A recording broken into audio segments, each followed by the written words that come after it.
الحمد لله الذي نور قلوبنا بنور الأحاديث والآيات ونجانا من سوء الضلالة والمحدثات وبلغنا أقصى الغايات من جميع الخيرات باتباع سنة نبيه أفضل الكائنات الذي اسمه مكتوب في الإنجيل والتوراة ناسخ الملل والأديان قاتل المشركين بالسيف والسنان. وصلى الله تعالى على خير خلقه سيدنا محمد وعلى آله وأصحابه وسلم تسليما كثيرا كثيرا.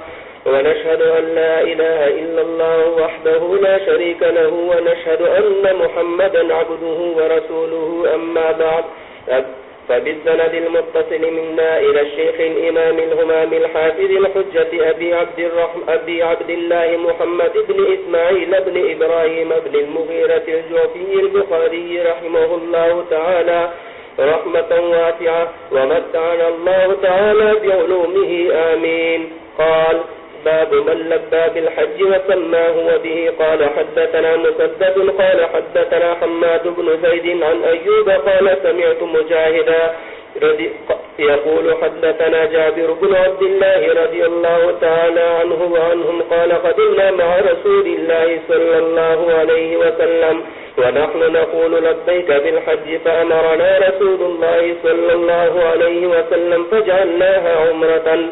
باب التمتع على عهد النبي صلى الله عليه وسلم. وبه قال: حدثنا موسى بن إسماعيل قال حدثنا همام عن قتادة قال حدثني مصدق عن إمران بن حسين رضي الله عنه وعنهم قال: تمتعنا على عهد رسول الله صلى الله عليه وسلم ونزل القرآن قال رجل برأيه ما شاء. باب قول الله عز وجل: ذلك لمن لم يكن أهله حاضر المسجد الحرام. وقال أبو كامل فضيل بن حسين البصري. وبه قال: حدثنا أبو معشر البراء قال حدثنا عثمان بن غياث من إكرمة. وبه قال أبو كامل كشاك قال أبو كامل حدثنا. وقال أبو كامل فضيل بن حسين البصري. وبه قال حدثنا أبو معشر وقال أبو كامل कोई और पढ़े.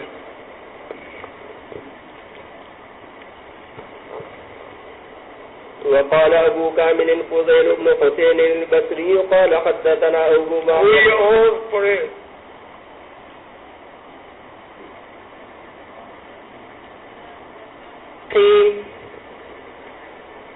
باب قول الله عز وجل: ذلك لمن لم يكن أهله هذا المسجد الحرام. وقال أبو كامل فضيل بن حسين البصري قال حدثنا أبو معشر. غلط हो गया और कोई पढ़े.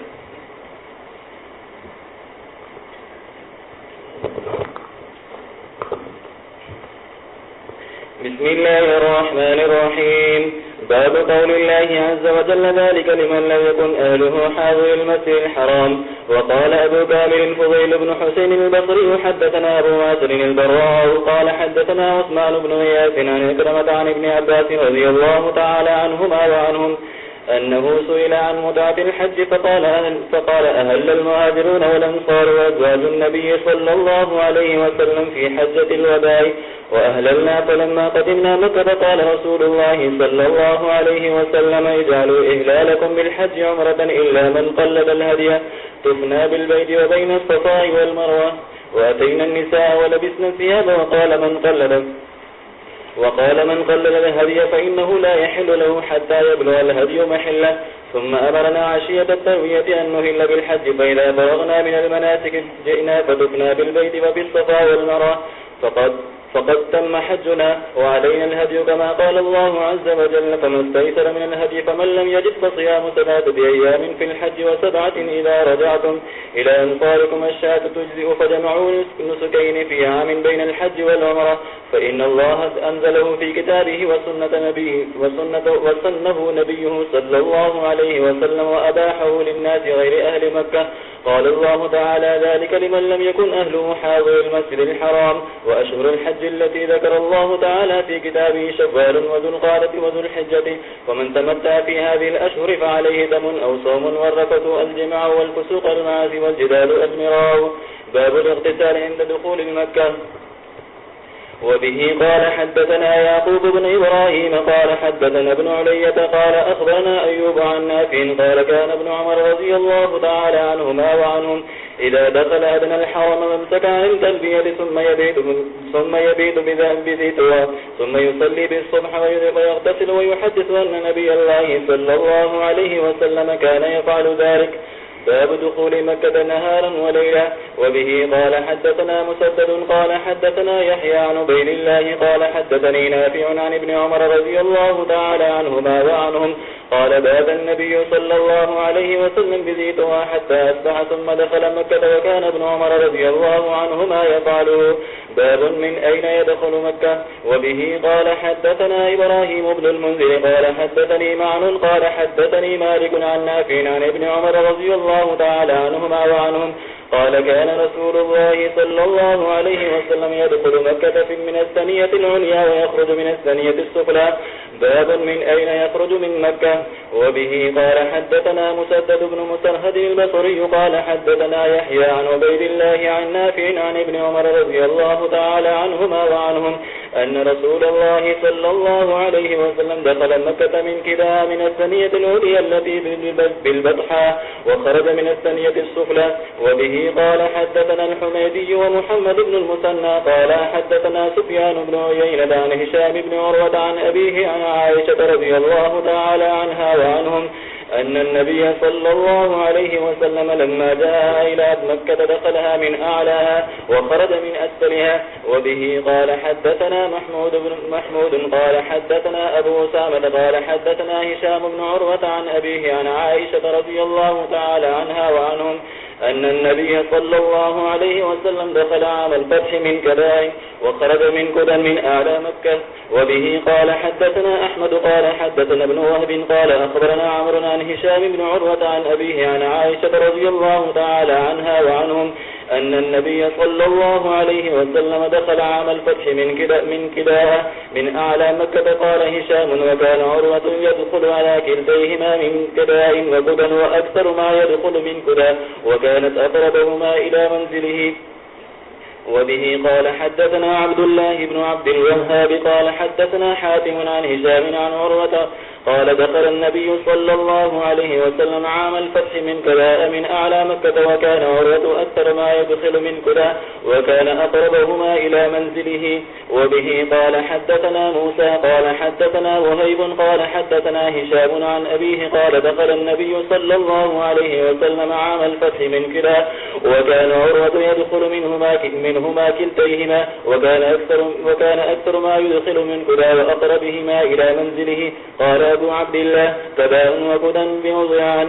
باب فضل مكة وبنيانها وقول الله تعالى وإذ جعلنا البيت مثابة للناس وأمنا واتخذوا من مقام إبراهيم مصلى وعهدنا إلى إبراهيم وإسماعيل أن طهرا بيتي للطائفين والعاكفين والركع السجود. وإذ قال إبراهيم رب اجعل هذا بلدا آمنا وارزق أهله من الثمرات من آمن منهم بالله واليوم الآخر. قال ومن كفر فأمتعه قليلا ثم أضطره إلى عذاب النار وبئس المصير. وإذ يرفع إبراهيم القواعد من البيت وإسماعيل ربنا تقبل منا إنك أنت السميع العليم ربنا وجعلنا مسلمين لك ومن ذريتنا أمة مسلمة لك وأرنا مناسكنا وتب علينا إنك أنت التواب الرحيم. وبه قال حدثنا عبد الله بن محمد قال حدثنا أبو عاصم قال أخبرني ابن جريج قال أخبرني عمرو بن دينار قال سمعت جابر بن عبد الله رضي الله تعالى عنه وعنهم قال لما بنيت الكعبة ذهب النبي صلى الله عليه وسلم وعباس ينقلان الحجارة فقال العباس رضي الله عنه للنبي صلى الله عليه وسلم اجعل إزارك على رقبتك فخر إلى الأرض فطمحت عيناه إلى السماء فقال أرني إزاري فشده عليه. وبه قال حدثنا عبد الله بن مسلمة عن مالك عن ابن شهاب عن سالم بن عبد الله أن عبد الله بن محمد بن أبي بكر رضي الله تعالى عنه وعنهم أخبر عبد الله بن عمر عن عائشة زوج النبي صلى الله عليه وسلم أن رسول الله صلى الله عليه وسلم قال لها: ألم تري أن قومك حين بنوا الكعبة اقتفروا عن قواعد إبراهيم؟ فقلت: يا رسول الله، ألا تردها على قواعد إبراهيم؟ قال لولا حدثان قومك في الكفر لفعلتم.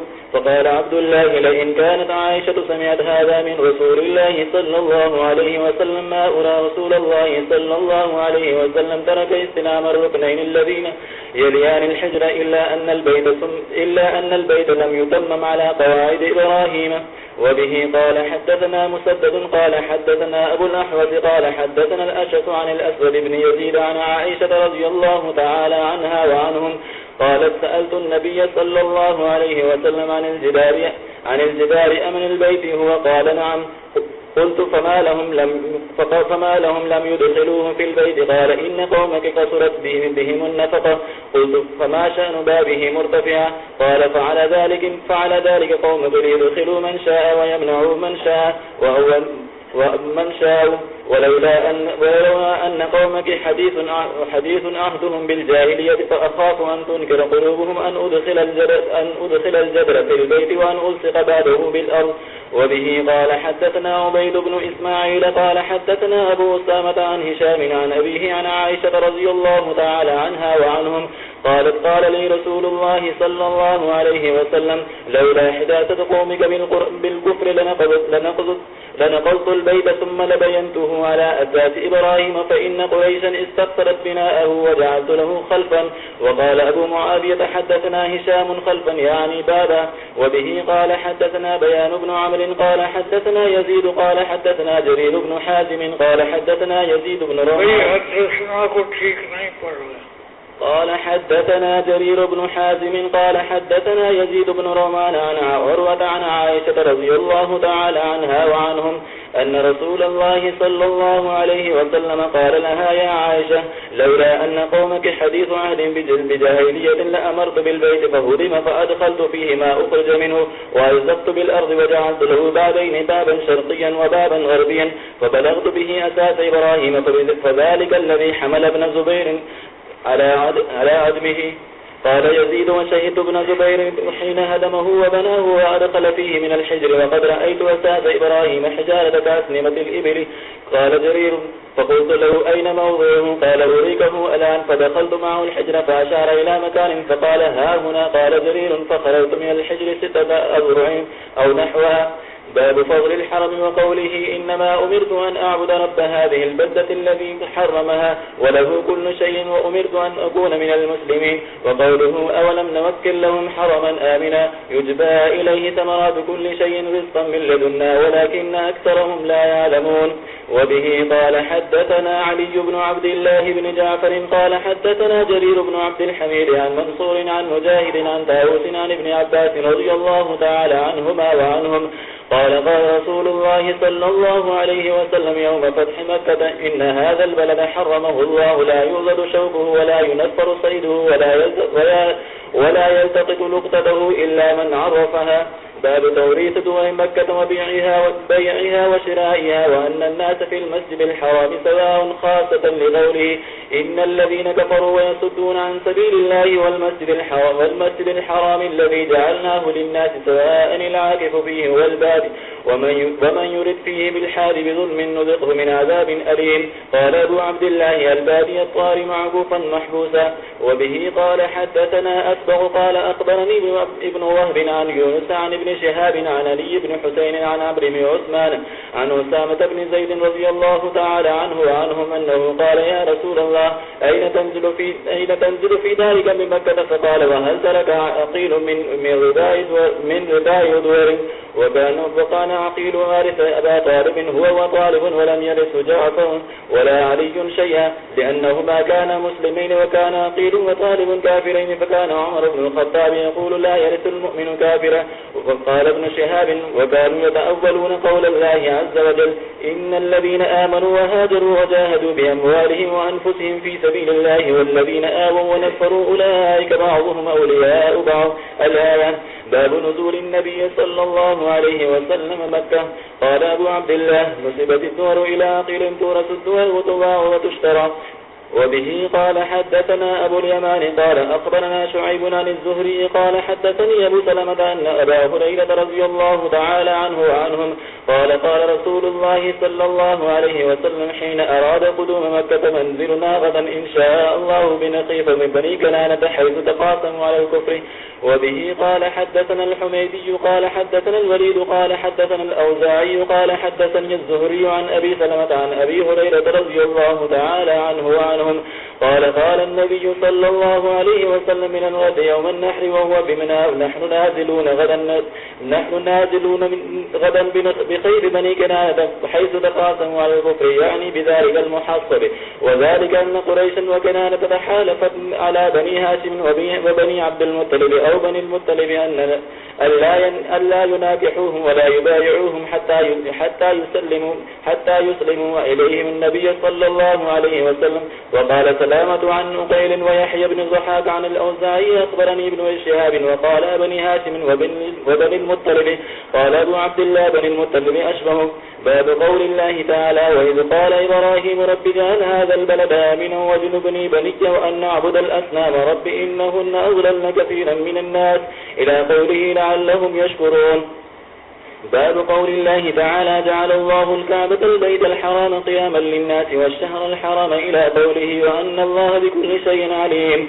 وبه قال حدثنا علي بن عبد الله قال حدثنا سفيان قال حدثنا زياد بن سعد عن الزهري عن سعيد بن المسيب عن أبي هريرة رضي الله تعالى عنه وعنهم عن النبي صلى الله عليه وسلم قال يحرم الكعبة ذو السويقتين من الحبشة. وبه قال حدثنا يحيى بن بقير قال حدثنا الليث عن عقيل عن ابن شهاب عن عروة عن عائشة قال وحدثني محمد بن مقاتل قال أخبرنا عبد الله قال أخبرنا محمد بن أبي حفصة عن الزهري عن عروة عن عائشة رضي الله تعالى عنها وعنهم قالت كانوا يصومون عاشوراء قبل أن يفرد رمضان وكان يوما تستر فيه الكعبة فلما فرض الله رمضان قال رسول الله صلى الله عليه وسلم من شاء أن يصومه فليصومه ومن شاء أن يتركه فليتركه.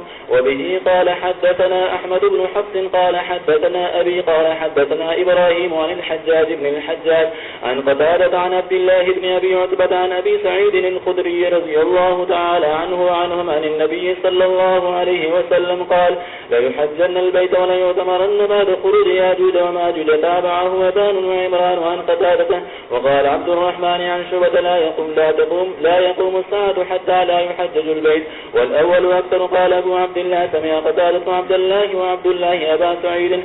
باب كسوة الغابة. وبه قال حدثنا عبد الله بن عبد الوهاب قال حدثنا خالد بن الحارث قال حدثنا سفيان قال حدثنا واصل الأحدث عن أبي وائل قال جئت إلى شيبة قال وحدثنا قبيصة قال حدثنا سفيان عن واصل عن أبي وائل قال جلست مع شيبة على الكرسي في الكعبة فقال لقد جلس هذا المجلس عمر فقال لقد هممت ألا أدع فيها صفراء ولا بيضاء إلا قسمته. قلت إن صاحبيك لم يفعلا قال هما المران أقتدي بهما. باب هدم الكعبة. وقالت عائشة رضي الله تعالى عنها قال النبي صلى الله عليه وسلم يغزو جيش الكعبة فيخسف بهم. وبه قال حدثنا عمرو بن علي قال حدثنا يحيى بن سعيد قال حدثنا عبيد الله بن الأخنس قال حدثني ابن أبي مليكة عن ابن عباس رضي الله تعالى عنهما وعنهم عن النبي صلى الله عليه وسلم قال كأني به أسد يطلعها حجرا حجرا. وبه قال حدثنا يحيى بن بكير قال حدثنا الليث عن يونس عن ابن شهاب عن سعيد بن المسيب أن أبا هريرة رضي الله تعالى عنه وعنهم قال قال رسول الله صلى الله عليه وسلم يخرب الكعبة ذو السويقتين من الحبشة. باب ما ذكر في الحجر الأسود. وبه قال حدثنا محمد بن كثير قال أخبرنا سفيان عن الأعمش عن إبراهيم عن عابس بن ربيعة عن عمر رضي الله تعالى عنه أنه جاء إلى الحجر الأسود فقبله فقال إني لأعلم أنك حجر لا تضر ولا تنفع ولولا أني رأيت النبي صلى الله عليه وسلم يقبلك ما قبلتك. باب إغلاق البيت وما يصلي في أي نواحي البيت شاء. وبه قال حدثنا قتيبة بن سعيد قال حدثنا الليث عن ابن شهاب عن سالم عن أبيه أنه قال دخل رسول الله صلى الله عليه وسلم البيت هو وأسامة بن زيد وبلال وعثمان بن طلحة فأغلقوا عليهم الباب فلما فتحوا كنت أسأل من ولده فلقيت بلالا فسألته هل صلى فيه رسول الله صلى الله عليه وسلم قال نعم بين العمودين اليمانيين. باب الصلاة في الكعبة. وبه قال حدثنا أحمد بن محمد قال أخبرنا عبد الله قال أخبرنا موسى بن عقبة عن نافع عن ابن عمر رضي الله تعالى عنهما وعنهم أنه كان إذا دخل الكعبة مشى قبل الوجه حين يدخل ويجعل الباب قبل الظهر ويمشي حتى يكون بينه وبين الجدار الذي قبل وجهه قريبا من ثلاثة أذرع فيصلي يتوقع المكان الذي أخبره بلال أن رسول الله صلى الله عليه وسلم صلى فيه وليس على أحد بأس أن يصلي في أي نواحي البيت شاء. باب من لم يدخل الكعبة وكان ابن عمر رضي الله تعالى عنهما يحج كثيرا ولا يدخله. وبه قال حدثنا مسدد قال حدثنا خالد بن عبد الله قال أخبرنا إسماعيل بن أبي خالد عن عبد الله بن أبي أوفى قال اعتمر رسول الله صلى الله عليه وسلم فطاف بالبيت وصلى خلف المقام ركعتين ومعه من يستر من الناس فقال له رجل أدخل رسول الله صلى الله عليه وسلم الكعبة قال لا. باب من كبر في نواحي الكعبة. وبه قال حدثنا أبو معمر قال حدثنا عبد الوارث قال حدثنا أيوب قال حدثنا إكرمة عن ابن عباس رضي الله تعالى عنهما وعنهم قال إن رسول الله صلى الله عليه وسلم لما قدم أبى أن يدخل البيت وفيه الآلهة فأمر بها فأخرجت فأخرجوا صورة إبراهيم وإسماعيل عليهما السلام في أيديهما الأسلام فقال رسول الله صلى الله عليه وسلم قال لهم الله وما والله قد علموا أنهما لم يستقسما بها قد فدخل بالبيت فكبر في نواحيه ولم يصل فيه. باب كيف كان بدء الرمل. وبه قال حدثنا سليمان بن حرب قال حدثنا حماد هو ابن زيد عن أيوب عن سعيد بن جبير عن ابن عباس رضي الله تعالى عنهما وعنهم قال قدم رسول الله صلى الله عليه وسلم وأصحابه فقال المشركون أنه يقدم عليكم وفد وهنهم حما يثرب فأمرهم النبي صلى الله عليه وسلم أن يرملوا الأشواط الثلاثة وأن يمشوا ما بين الركنين ولم يمنعه أن يأمرهم أن يرملوا الأشواط كلها إلا الإبقاء عليهم. باب استلام الحجر الأسود حين يقدم مكة أول ما يطوف ويرمل ثلاثة.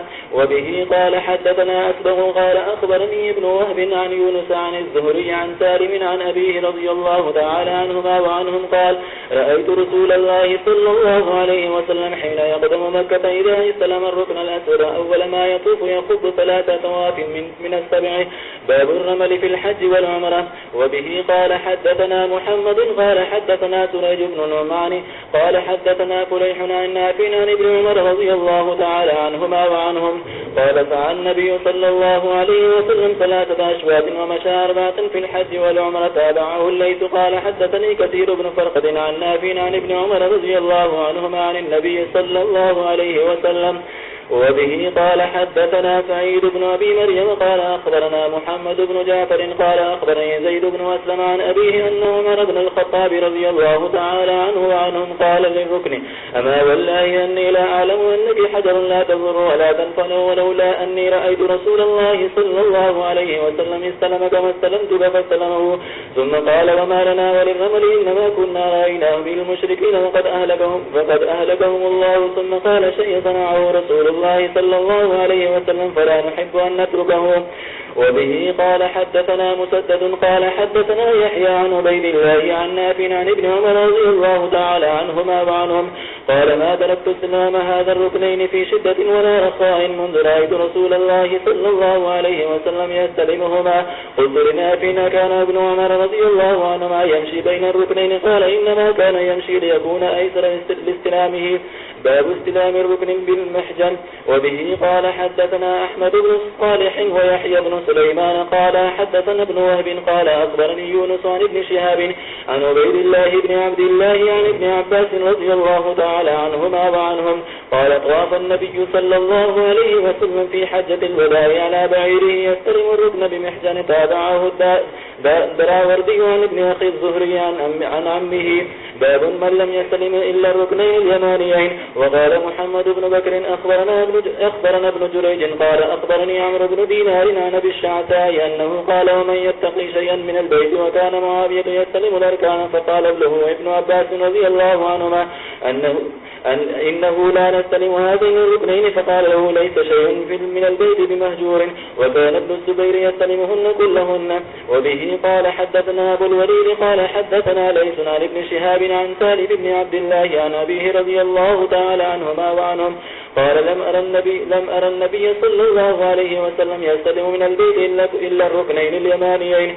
باب تقبيل الحجر. وبه قال حدثنا أحمد بن سنان قال حدثنا يزيد بن هارون قال أخبرنا ورقاء قال أخبرنا زيد بن أسلم عن أبيه قال رأيت عمر بن الخطاب رضي الله تعالى عنه وعنهم قبل الحجر وقال لولا أني رأيت رسول الله صلى الله عليه وسلم قبلك ما قبلتك. وبه قال حدثنا مسدد قال حدثنا حماد بن زيد عن الزبير بن عربي قال سأل رجل ابن عمر رضي الله تعالى عنهما وعنهم عن استلام الحجر فقال رأيت رسول الله صلى الله عليه وسلم يستلمه ويقبله وقال أرأيت إن زحمت ورأيت إن غلبت قال جعل أرأيت باليمن رأيت رسول الله صلى الله عليه وسلم يستلمه ويقبله. وقال محمد بن يوسف الفربري وجدت في كتاب أبي جعفر قال أبو عبد الله الزبير بن عدي كوفي والزبير بن عربي بصري. باب من أشار إلى الركن إذا أتى عليه. وبه قال حدثنا محمد بن المثنى قال حدثنا عبد الوهاب قال حدثنا خالد عن إكرمة عن ابن عباس رضي الله تعالى عنهما وعنهم قال طاف النبي صلى الله عليه وسلم بالبيت على بعير كلما أتى الركن أشار إليه بشيء. باب التكبير عند الركن. وبه قال حدثنا مسدد قال حدثنا خالد بن عبد الله قال حدثنا خالد الحذاء عن إكرمة عن ابن عباس رضي الله تعالى عنهما وعنهم قال طاف النبي صلى الله عليه وسلم بالبيت على بعير كلما أتى الركن أشار إليه بشيء عنده وكبر. تابعه إبراهيم بن تهمان عن خالد الحذاء. باب من طاف بالبيت إذا قدم مكة قبل أن يرجع إلى بيته ثم صلى ركعتين ثم خرج إلى الصفا. وبه قال حدثنا أسبغ عن ابن وهب قال أخبرني عمرو عن محمد بن عبد الرحمن قال ذكرت لعروة قال فأخبرتني عائشة رضي الله تعالى عنها وعنهم أن أول شيء بدأ به حين قدم النبي صلى الله عليه وسلم أنه توضأ ثم طاف ثم لم تكن عمرة ثم حج أبو بكر وعمر مثله ثم حججت مع أبي الزبير فأول شيء بدأ به الطواف ثم رأيت المهاجرين والأنصار يفعلونه. وقد أخبرتني أمي أنها أهلت هي وأختها والزبير وفلان بعمرة فلما مسحوا الركن حلوا. وبه قال حدثنا إبراهيم بن المنذر قال حدثنا أبو زمرة أنس بن عياذ قال حدثنا موسى بن عقبة عن نافع عن عبد الله بن عمر رضي الله تعالى عنهما وعنهم أن رسول الله صلى الله عليه وسلم كان إذا طاف في الحج أو العمرة أول ما يقدم سعى 3 أطواف ومشى 4 ثم سجد سجدتين ثم يطوف بين الصفا والمروة. وبه قال حدثنا إبراهيم بن المنذر قال حدثنا أنس بن عياذ عن عبيد الله عن نافع عن ابن عبد الله بن عمر رضي الله تعالى عنهما وعنهم أن النبي صلى الله عليه وسلم كان إذا طاف بالبيت الطواف الأول يخب 3 أطواف ويمشي 4 وأنه كان يسعى بطن المسير إذا طاف بين الصفا والمروة.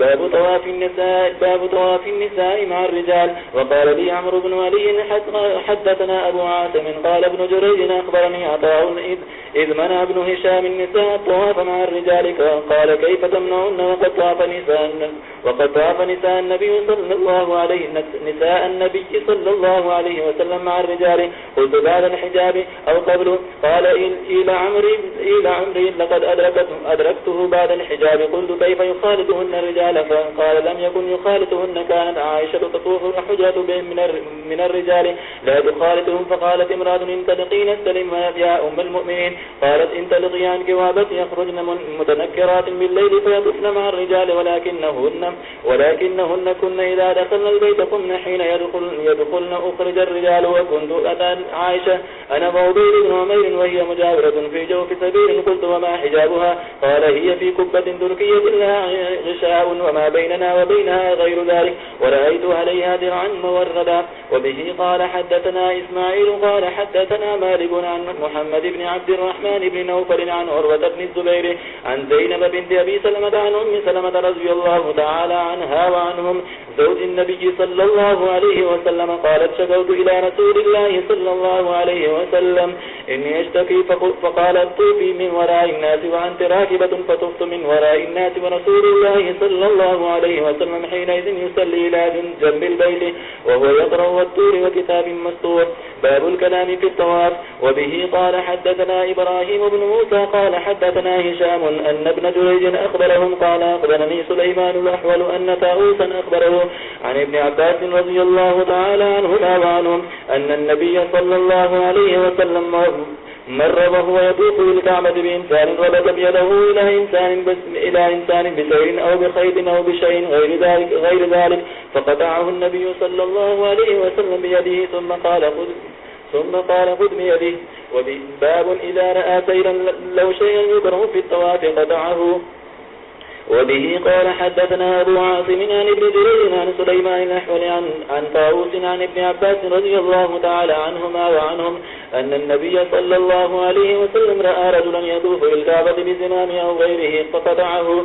باب لا يطوف بالبيت ولا يحج مشرك. وبه قال حدثنا يحيى بن بكير قال حدثنا الليث قال حدثنا يونس قال ابن شهاب حدثني حميد بن عبد الرحمن أن أبا هريرة رضي الله عنه أخبره أن أبا بكر الصديق رضي الله تعالى عنه بعثه في الحجة التي أمره عليها رسول الله صلى الله عليه وسلم قبل حجة الوداع يوم النحر في رهط يؤذن في الناس لا يحج بعد العام مشرك ولا يطوف بالبيت عريان.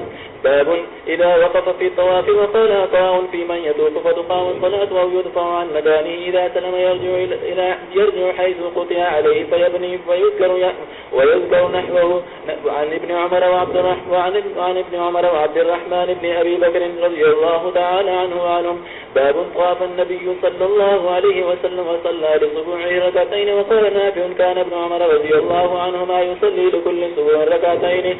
وقال إسماعيل بن أمية قلت للزهري أن عطاء يقول تجزئ المكتوبة من ركعة الطواف فقال السنة أكثر لم يطف النبي صلى الله عليه وسلم صبوعا قط إلا صلى ركعتين.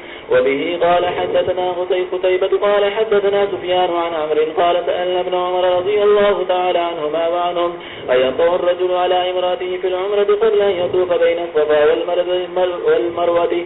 قال قدم رسول الله صلى الله عليه وسلم فطاف بالبيت 7 ثم صلى خلف المقام ركعتين وطاف بين الصفا والمروة. وقال لقد كان لكم في رسول الله أسوة حسنة. قال وسألت جابر بن عبد الله رضي الله عنه فقال لا يقرب امرأته حتى يطوف بين الصفا والمروة. باب من لم يقرب الكعبة ولم يطف حتى يخرج إلى عرفة ويرجع بعد الطواف الأول. وبه قال حدثنا محمد بن أبي بكر قال حدثنا فضيل قال حدثنا موسى بن عقبة قال أخبرني كريب عن عبد الله بن عباس رضي الله تعالى عنهما وعنهم قال قدم النبي صلى الله عليه وسلم مكة فطاف 7 وسعى بين الصفا والمروة ولم يقرب الكعبة بعد طوافه بها حتى رجع من عرفة. باب من صلى ركعة الطواف خارجا من المسجد وصلى عمر خارجا من الحرم. وبه قال حدثنا عبد الله بن يوسف قال أخبرنا مالك عن محمد بن عبد الرحمن عن عروة عن زينب عن أم سلمة قالت شكوت إلى رسول الله صلى الله عليه وسلم قال وحدثني محمد بن حرب قال حدثنا أبو مروان يحيى بن زكريا الغساني عن هشام عن عروة عن أم سلمة رضي الله تعالى عنها وعنهم زوج النبي صلى الله عليه وسلم أن رسول الله صلى الله عليه وسلم قال وهو بمكة وأراد الخروج ولم تكن أم سلمة طافت بالبيت وأرادت الخروج فقال لها رسول الله صلى الله عليه وسلم إذا أقيمت الصلاة الصبح فتوفي على بعيرك والناس يصلون ففعلت ذلك ولم تصل حتى خرجت. باب من صلى ركعتي الطواف خلف المقام. وبه قال حدثنا آدم قال حدثنا شعبة قال حدثنا عمرو بن دينار قال سمعت ابن عمر رضي الله تعالى عنهما وعنهم يقول قدم النبي صلى الله عليه وسلم فطاف بالبيت 7 وصلى خلف المقام ركعتين ثم خرج إلى الصفا. وقد قال الله عز وجل لقد كان لكم في رسول الله أسوة حسنة. باب الطواف بعد الصبح والعصر. وكان ابن عمر رضي الله تعالى عنهما يصلي ركعتين الطواف ما لم تطلع الشمس. وضاف عمر بعد صلاة الصبح فركب حتى صلى ركعتين بذي طواف. وبه قال حدثنا الحسن بن عمر البصري قال حدثنا يزيد بن زريع عن حبيب عن عطاء عن عروة عن عائشة رضي الله تعالى عنها وعنهم أن ناسا طافوا بالبيت بعد صلاة الصبح ثم قعدوا إلى المزكن حتى إذا طلعت الشمس قاموا يصلون. فقالت عائشة قعدوا قال حتى إذا كانت الساعة التي يكره فيها الصلاة قاموا يصلون. وبه قال حدثنا إبراهيم بن المنذر قال حدثنا أبو زمرة قال حدثنا موسى بن عقبة عن نافع أن عبد الله رضي الله عنهما وعنهم قال سمعت النبي صلى الله عليه وسلم ينهى عن الصلاة عند طلوع الشمس وعند غروبها. وبه قال حدثنا الحسن بن محمد قال حدثنا عبيدة بن حميد قال حدثني عبد العزيز بن رفيع قال رأيت عبد الله بن الزبير رضي الله تعالى عنه وعنهم يطوف بعد الفجر ويصلي ركعتين. قال عبد العزيز ورأيت عبد الله بن الزبير يصلي ركعتين بعد العصر ويخبر أن عائشة رضي الله تعالى عنها حدثته أن النبي صلى الله عليه وسلم لم يدخل بيتها إلا صلاهما. باب المريض يطوف راكبا. وبه قال حدثنا إسحاق الواسطي قال حدثنا خالد عن خالد الحذاء عن عكرمة عن ابن عباس رضي الله تعالى عنهما وعنهم أن رسول الله صلى الله عليه وسلم طاف بالبيت وهو على بعير كلما أتى على الركن أشار إليه بشيء في يده وكبره. وبه قال حدثنا عبد الله بن مسلمة قال حدثنا مالك عن محمد بن عبد الرحمن بن نوفل عن عروة عن زينب بنت أم سلمة عن أم سلمة رضي الله تعالى عنها وعنهم قالت شكوت إلى رسول الله صلى الله عليه وسلم أني أشتكي فقال طوفي من وراء الناس وأنت راكبة. فطفت ورسول الله صلى الله عليه وسلم يصلي إلى جنب البيت وهو يقرأ بالطور وكتاب مسطور. باب سقاية الحاج. وبه قال حدثنا عبد الله بن محمد بن أبي الأسود قال حدثنا أبو زمرة قال حدثنا عبيد الله عن نافع عن ابن عمر رضي الله تعالى عنهما وعنهم قال استأذن العباس بن عبد المطلب رسول الله صلى الله عليه وسلم أن يبيت بمكة ليالي منها من أجل سقايته فأذن له. وبه قال حدثنا إسحاق بن شاهين قال حدثنا خالد عن خالد عن عكرمة عن ابن عباس رضي الله تعالى عنهما وعنهم أن رسول الله صلى الله عليه وسلم جاء إلى السقاية فاستسقى فقال العباس يا فضل اذهب إلى أمك فأتي رسول الله صلى الله عليه وسلم بشراب من عندها فقال اسقني. فقال يا رسول الله إنهم يجعلون أيديهم فيه. قال اسقني فشرب منه ثم أتى زمزم وهم يسقون ويعملون فيها فقال اعملوا فإنكم على عمل صالح. ثم قال لولا أن تغلبوا لنملت حتى أضع الحبل على هذه يعني عاتقه وأشار إلى عاتقه. باب ما جاء في زمزم. وقال عبدان وأخبرنا عبد الله قال أخبرنا يونس عن الزهري قال أنس بن مالك قال كان أبو ذر رضي الله عنه وعنهم يحدث أن رسول الله صلى الله عليه وسلم قال فرج ثقفي وأنا بمكة فنزل جبرائيل ففرج فصدري ثم غسله بماء زمزم ثم جاء بطست من ذهب ممتلئ حكمة وإيمانا فأفرغها في صدري ثم أطبقه ثم أخذ بيدي فعرج بي إلى السماء الدنيا فقال جبرائيل لخازن السماء الدنيا افتح. قال من هذا؟ قال جبرائيل. وبه قال حدثني محمد بن سلام قال أخبرنا الفزاري عن عاصم عن الشعبي أن ابن عباس رضي الله تعالى عنهما وعنهم حدثه قال سقيت رسول الله صلى الله عليه وسلم من زمزم فشرب وهو قائم. قال عاصم فحلف عكرمة ما كان يومئذ إلا على بعير. باب طواف القارن. وبه قال حدثنا عبد الله بن يوسف قال أخبرنا مالك عن ابن شهاب عن عروة عن عائشة رضي الله تعالى عنها وعنهم قالت خرجنا مع رسول الله صلى الله عليه وسلم في حجة الوداع فأهللنا بعمرة ثم قال من كان معه هدي فليهل بالحج والعمرة ثم لا يحل حتى يحل منهما فقدمت مكة وأنا حائض فلما قضينا حجنا أرسلني مع عبد الرحمن إلى التنعيم فاعتمرت فقال هذه مكان عمرتك فطاف الذين أهلوا بالعمرة ثم حلوا ثم طافوا طوافا آخر بعد أن رجعوا من منى وأما الذين جمعوا بين الحج والعمرة فإنما طافوا طوافا واحدا.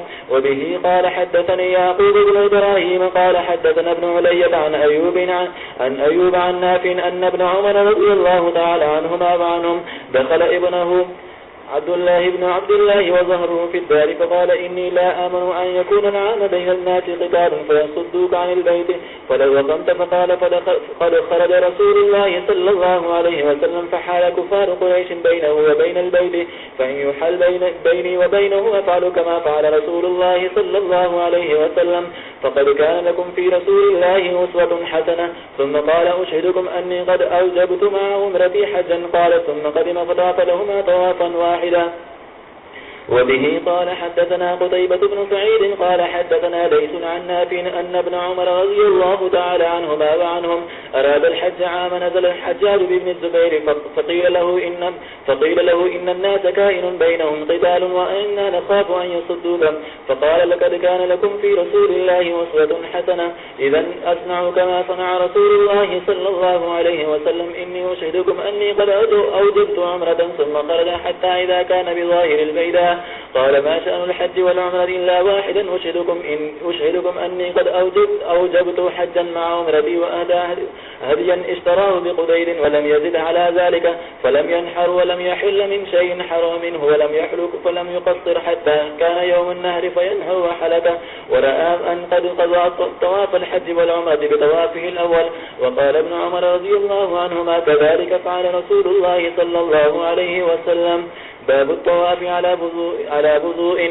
وبه قال حدثنا أحمد بن عيسى قال حدثنا ابن وهب قال أخبرني عمرو بن الحارث عن محمد بن عبد الرحمن بن نوفل القرشي أنه سأل عروة بن الزبير فقال قد حج النبي صلى الله عليه وسلم فأخبرتني عائشة أن أول شيء بدأ به حين قدم أنه توضأ ثم طاف بالبيت ثم لم تكن عمرة ثم حج أبو بكر فكان أول شيء بدأ به الطواف بالبيت ثم لم تكن عمرة ثم عمر مثل ذلك ثم حج عثمان فرأيته أول شيء بدأ به الطواف بالبيت ثم لم تكن عمرة ثم معاوية وعبد الله بن عمر ثم حججت مع أبي الزبير بن العوام فكان أول شيء بدأ به الطواف بالبيت ثم لم تكن عمرة ثم رأيت المهاجرين والأنصار يفعلون ذلك ثم لم تكن عمرة ثم آخر من رأيت فعل ذلك ابن عمر رضي الله عنهما ثم لم ينقضها عمرة وهذا ابن عمر رضي الله عنهما عندهم فلا يسألونه ولا أحد ممن مضى ما كانوا يبدأون بشيء حين يوعون أقدامهم من الطواف بالبيت ثم لا يحلون وقد رأيت أمي وخالتي حين تقدمان لا تبدأان بشيء أول من البيت يطوفان به ثم أنهما لا تحلان وقد أخبرتني أمي أنها أهلت هي وأختها والزبير وفلان بعمرة فلما مسحوا الركن حلوا. باب وجوب الصفاء والمروة وجعل من شعائر الله. وبه قال حدثنا أبو اليمان قال أخبرنا شعيب عن الزهري قال عروة سألت عائشة رضي الله تعالى عنها فقلت لها أرأيت قول الله تعالى إن الصفا والمروة من شعائر الله فمن حج البيت أو اعتمر فلا جناح عليه أن يطوف بهما فوالله ما على أحد جناح أن لا يطوف بالصفا والمروة. قالت بئس ما قلت يا ابن أخي إن هذه لو كانت كما أولتها عليهم كانت لا جناح عليه إلا أن يطوف بهما ولكنها أنزلت في الأنصار كانوا قبل أن يسلموا يهلون للمنات الطاغية التي كانوا يعبدونها عند المشلل فكان من أهل يتحرج أن يطوف بالصفا والمروة فلما أسلموا سألوا رسول الله صلى الله عليه وسلم عن ذلك قالوا يا رسول الله إنا كنا نتحرج أن نطوف بالصفا والمروة فأنزل الله إن الصفا والمروة من شعائر الله الآية. قالت عائشة وقد سن رسول الله صلى الله عليه وسلم الطواف بينهما فليس لأحد أن يترك الطواف بينهما. ثم أخبرت أبا بكر بن عبد الرحمن فقال إن هذا العلم ما كنت سمعته ولقد سمعت رجالا من أهل العلم يذكرون أن الناس إلا من ذكرت عائشة ممن كان يهل المناد كانوا يطوفون كلهم بالصفا والمروة. فلما ذكر الله الطواف بالبيت ولم يذكر الصفا والمروة في القرآن قالوا يا رسول الله كنا نطوف بالصفا والمروة وأن الله تعالى أنزل الطواف بالبيت فلم يذكر الصفا فهل علينا من حرج أن نطوف بالصفا والمروة؟ فأنزل الله تعالى إن الصفا والمروة من شعائر الله الآية. قال أبو بكر فأسمع هذه الآية نزلت في الفريقين كليهما في الذين كانوا يتحرجون أن يطوفوا في الجاهلية بالصفا والمروة والذين يطوفون ثم تحرجوا أن يطوفوا بهما في الإسلام من أجل أن الله أمر بالطواف بالبيت ولم يذكر الصفا حتى ذكر ذلك بعدما ذكر الطواف بالبيت. باب من جاء في السعي بين الصفا والمروة. وقال ابن عمر رضي الله عنهما السعي من دار بني عباد إلى زقاق بني أبي حسين. وبه قال حدثنا محمد بن عبيد قال حدثنا عيسى بن يونس عن عبيد الله بن عمر عن نافع عن ابن عمر رضي الله تعالى عنهما وعنهم قال كان رسول الله صلى الله عليه وسلم إذا طاف الطواف الأول قبل 3 ومشى 4 وكان يسعى بطن المسير إذا طاف بين الصفا والمروة. فقلت لنافع أكان عبد الله يمشي إذا بلغ الركن اليماني؟ قال لا إلا أن يزاحم على الركن فإنه كان لا يدعوه حتى يستلمه. وبه قال حدثنا علي بن عبد الله قال حدثنا سفيان عن عمرو بن دينار قال سألنا ابن عمر رضي الله تعالى عنهما عن رجل طاف بالبيت في عمرة ولم يطف بين الصفا والمروة أيأتي امرأته؟ فقال قدم النبي صلى الله عليه وسلم فطاف بالبيت 7 وصلى خلف المقام 2 وطاف بين الصفا والمروة 7 وقد كان لكم في رسول الله أسوة حسنة. وسألنا جابر بن عبد الله رضي الله تعالى عنه فقال لا يقربنها حتى يطوف بين الصفا والمروة. وبه قال حدثنا المكي بن إبراهيم عن ابن جريج قال أخبرني عمرو بن دينار قال سمعت ابن عمر رضي الله تعالى عنهما وعنهم قال قدم النبي صلى الله عليه وسلم مكة فطاف بالبيت ثم صلى 2 ثم سعى بين الصفا والمروة ثم دلا لقد كان لكم في رسول الله أسوة حسنة. وبه قال حدثنا أحمد بن محمد قال أخبرنا عبد الله قال أخبرنا عاصم قال قلت لأنس بن مالك كنتم تكرهون السعي بين الصفا والمروة؟ فقال نعم لأنها كانت من شعائر الجاهلية حتى أنزل الله إن الصفا والمروة من شعائر الله فمن حج البيت أو اعتمر فلا جناح عليه أن يطوف بهما. وبه قال حدثنا علي بن عبد الله قال حدثنا سفيان عن عمرو بن دينار عن عطاء عن ابن عباس رضي الله تعالى عنهما وعنهم قال إنما سعى رسول الله صلى الله عليه وسلم بالبيت ووقف بين الصفا والمروة ليري المشركين قوته. زاد الحميدي قال حدثنا سفيان قال حدثنا عمرو قال سمعت عطاء عن ابن عباس رضي الله عنهما مثله. باب تقضي الحائض المناسك كلها إلا الطواف بالبيت وإذا سعى على غير وضوء بين الصفا والمروة.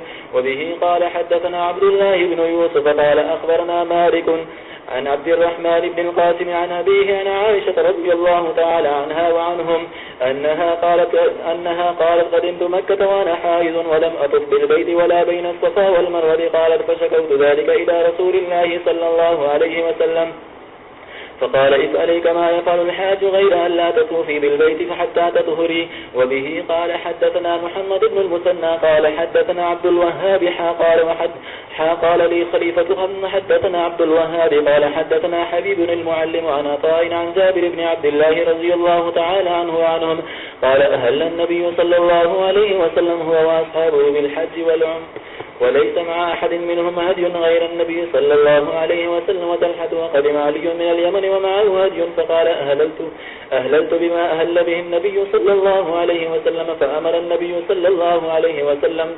أصحابه أن يجعلوها عمرة ويطوفوا ثم يقصروا ويحلوا إلا من كان معه الهدي. فقالوا لننطلق إلى منى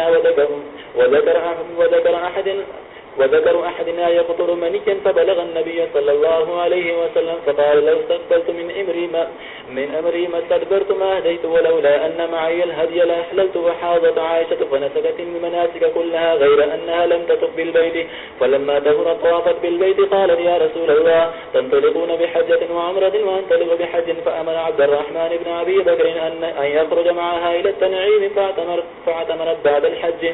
وبه قال حدثنا محمد بن هشام قال حدثنا إسماعيل عن أيوب عن حفصة قالت كنا نمنع وواتقنا أن يخرجن فقدمت امرأة فنزلت قصر بني خلف فحدثت أن أختها كانت تحت رجل من أصحاب رسول الله صلى الله عليه وسلم قد غزا مع رسول الله صلى الله عليه وسلم 12 غزوة، وكانت أختي معه في 6 غزوات. قالت كنا ندابي الكلمة ونقوم على المرة، فسألت أختي رسول الله صلى الله عليه وسلم فقالت هل على إحدانا بأس إن لم يكن لها جلباب ألا تخرج قال لتلبسها صاحبتها من جلبابها ولتشهد الخير ودعوة المؤمنين. فلما قدمت أم عطية سألتها أو قالت سألناها قالت وكانت لا تذكر رسول الله صلى الله عليه وسلم أبدا لا قالت بأبا. فقلت أسمعت رسول الله صلى الله عليه وسلم يقول كذا وكذا؟ قالت نعم بأبا. فقالت لتخرج مماتك وذوات الخدور ومماتك ذوات الخدور والحيض فيشهدن الخير ودعوة المسلمين وتعتذر الحيض المصلى. فقلت الحائض فقالت أو ليس تشهد عن عرفة فتشهد كذا وتشهد كذا. باب الإهلال من البطحاء وغيرها للمكي والحاج إذا خرج إلى منى. وسئل عطاء عن المجاور يلبي الحجة فقال كان ابن عمر رضي الله عنهما يلبي يوم التروية إذا صلى الظهر واستوى على راحلته. وقال عبد الملك عن عطاء عن جابر قال قدمنا مع النبي صلى الله عليه وسلم فأحللنا حتى يوم التروية وجعلنا مكة بظهر لبينا بالحج.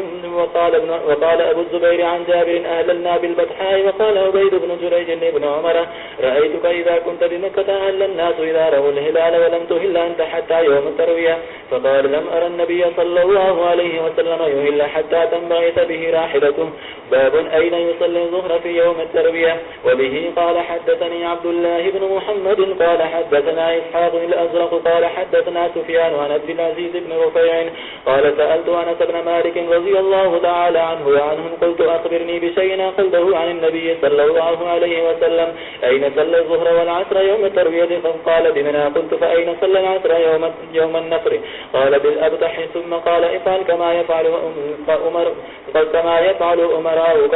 وبه قال حدثنا علي سمع أبا بكر بن عياش قال حدثنا عبد العزيز قال لقيت أنس قال وحدثني إسماعيل بن أبان قال حدثنا أبو بكر عن عبد العزيز قال خرجت إلى منى يوم التروية فلقيت أنسا ذاهبا على حمار فقلت أين صلى النبي صلى الله عليه وسلم هذا اليوم الظهر؟ قال انظر حيث يصلي أمراؤك فصلي. بسم الله الرحمن الرحيم. باب الصلاة بمنى. وبه قال حدثني إبراهيم بن المنذر قال حدثنا ابن وهب قال أخبرني يونس عن ابن شهاب قال أخبرني عبيد الله بن عبد الله بن عمر رضي الله تعالى عنهما وعنهما عن أبيه قال صلى رسول الله صلى الله عليه وسلم بمنى ركعتين وأبو بكر وعمر وعثمان صدرا من خلافته. وبه قال حدثنا آدم قال حدثنا شعبة عن أبي إسحاق الحمداني عن حارثة بن وهب الخزاعي رضي الله تعالى عنه وعنهم قال صلى بنا النبي صلى الله عليه وسلم ونحن أكثر ما كنا قط وآمنه بمنى ركعتين. وبه قال حدثنا قبيصة بن عقبة قال حدثنا سفيان عن الأعمش عن إبراهيم عن عبد الرحمن بن يزيد عن عبد الله رضي الله تعالى عنه وعنه قال صليت مع النبي صلى الله عليه وسلم ركعتين ومع أبي بكر ركعتين ومع عمر ركعتين ثم تفرقت بكم الطرق فيا ليت حظي من 4 ركعتان متقبلتان. باب صوم يوم عرفة. وبه قال حدثنا علي بن عبد الله قال حدثنا سفيان عن قال حدثنا سالم قال سمعت عميرا مولى أم الفضل رضي الله تعالى عنها وعنهم قالت شك الناس يوم عرفة في صوم النبي صلى الله عليه وسلم. فبعثوا إلى النبي صلى الله عليه وسلم بشراب فشربه. باب التلبية والتكبير إذا غدا من منى إلى عرفة. وبه قال حدثنا عبد الله بن يوسف الشامي قال أخبرنا مالك عن محمد بن أبي بكر الثقفي أنه سأل أنس بن مالك رضي الله تعالى عنه وعنهم وهما غاديان من منى إلى عرفة كيف كنتم تصنعون في هذا اليوم مع رسول الله صلى الله عليه وسلم؟ فقال كان يهل منا المهل فلا ينكر عليه ويكبر المكبر منا فلا ينكر عليه. باب التهجير بالرباح يوم عرفة. وبه قال حدثنا عبد الله بن يوسف الشامي قال أخبرنا مالك عن ابن شهاب عن سالم قال كتب عبد الملك إلى الحجاج ألا يخالف ابن عمر في الحج، فجاء ابن عمر رضي الله تعالى عنهما وأنا معه يوم عرفة حين زالت الشمس فصاح عند سرادق الحجاج، فخرج وعليه ملحفة معسفرة فقال ما لك يا أبا عبد الرحمن؟ فقال الرواح إن كنت تريد سنة. قال هذه الساعة؟ قال نعم.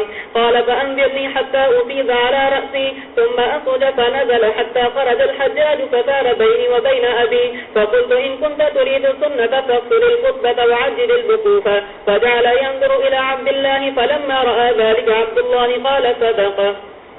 باب الوقوف على الدابة بعرفة. وبه قال حدثنا عبد الله بن مسلمة عن مالك عن أبي النبي عن عمير مولى عبد الله بن عباس عن أم الفضل بنت الحارث رضي الله تعالى عنها وعنهم أن أناسا اختلفوا عندها يوم عرفة في صوم النبي صلى الله عليه وسلم، فقال بعضهم هو صائم وقال بعضهم ليس بصائم، فأرسلت إليه بقدح لبن وهو واقف على بعير فشربه. باب الجمع بين الصلاتين بعرفة. وكان ابن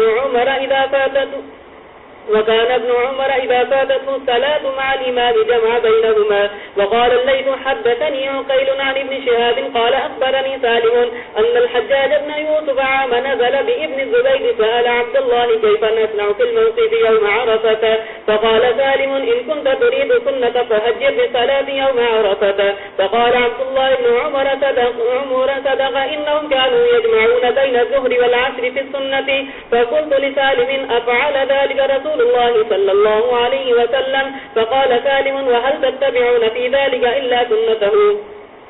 باب قصر الخطبة بعرفة. وبه قال حدثنا عبد الله بن مسلمة قال حدثنا مالك عن ابن شهاب عن سالم بن عبد الله أن عبد الملك بن مروان كتب إلى الحجاج أن يأتم لعبد الله بن عمر في الحج، فلما كان يوم عرفة جاء ابن عمر وأنا معه حين زاغت أو قال زالت الشمس فصاح عند فستاته أين هذا؟ فخرج إليه فقال ابن عمر الرواح، فقال الآن؟ قال نعم. فقال أنذرني أفض علي ماء، فنزل ابن عمر حتى خرج فسار بيني وبين أبي، فقلت لو كنت تريد أن تصيب سنة اليوم فاقصر الخطبة وعجل الوقوف. فقال ابن عمر صدق. باب التعديل إلى المنصب. قال أبو عبد الله يزاد في هذا الباب هذا الحديث حديث مالك عن ابن شهاب ولكني أريد أن أدخل فيه غير معاد. باب الوقوف بعرفة. وبه قال حدثنا علي بن عبد الله قال حدثنا سفيان قال حدثنا عمرو قال حدثنا محمد بن جبير بن مطعم عن أبيه رضي الله تعالى عنه قال كنت أطلب بعيدا لي. قال وحدثنا مسدد قال حدثنا سفيان عن عمرو وسمع محمد بن جبير عن أبيه جبير بن مطعم قال أولدت بعيدا لي فذهبت أطلبه يوم عرفة فرأيت النبي صلى الله عليه وسلم واقفا بعرفة، فقلت هذا والله من الحمص فما شأنه هاهنا. وبه قال حدثنا ثروة بن أبي المغراء قال حدثنا علي بن مسهر عن هشام بن عروة قال عروة